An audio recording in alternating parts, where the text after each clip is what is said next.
जय माता दी। माता रानी सबका कल्याण करे, सबकी झोली खुशियों से भरे। सर्व मंगल मांगले शिवे सर्वार्थ साधिके, शरण्ये त्र्यंबिके गौरी नारायणी नमोस्तुते।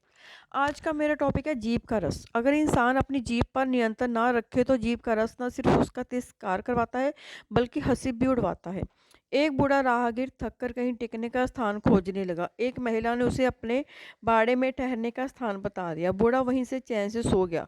सुबह उठने पर उसने आगे चलने से पूर्व सोचा कि एक अच्छी जगह है, यहाँ पर ही खिचड़ी पका ली जाए और फिर उसे खाकर ही आगे का सफ़र किया जाए। बूढ़े ने वहीं पड़ी सूखी लकड़ें इकट्ठा की और ईंटों का चूल्हा बनाकर खिचड़ी पकाने लगा। बट लोई उसने महिला से ही मांग ली।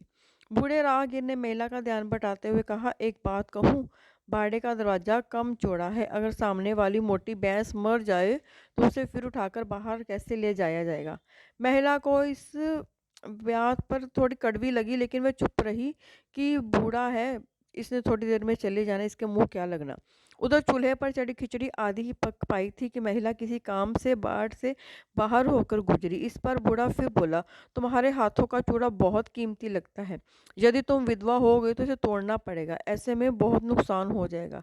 इस बार महिला से सहा ना गया। वह भागती हुई आई।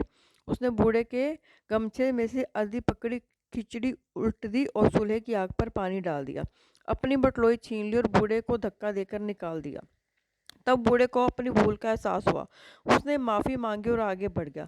उसके गमछे में अधपकी खिचड़ी को पानी टपकता रहा और सारे कपड़े उसके खराब होते रहे। रास्ते में लोगों ने पूछा, ये सब क्या है? बूढ़े ने कहा, ये मेरी जीभ का रस टपकता है, जिससे पहले तिरस्कार कराया और फिर हंसी उड़वा रहा है। तात्पर्य ये है कि पहले तौले फिर बोले। चाहे कम मगर बोले, मगर जितना भी बोले मधुर बोले, सोच समझ कर बोले। क्योंकि हम जरा सी बात पर किसी ना किसी को टोक देते हैं। कहीं किसी की बात सिंपल सी कई बात को हम गलत मतलब लेके उसके आगे से उसको गलत जवाब देते हैं, जो कि अच्छा नहीं है। हमें अगर हमसे कोई बात करता है तो हमें उसका प्यार से जवाब देना चाहिए। हर बार हाइपर होके हमें उसका तिरस्कार नहीं करना चाहिए। पहले बात को समझना चाहिए, फिर अपने जीभ से जो है वो कड़वाहट बोलनी चाहिए। नहीं तो हो सके तो चुप रहकर शांत होकर आगे निकल जाना चाहिए। क्योंकि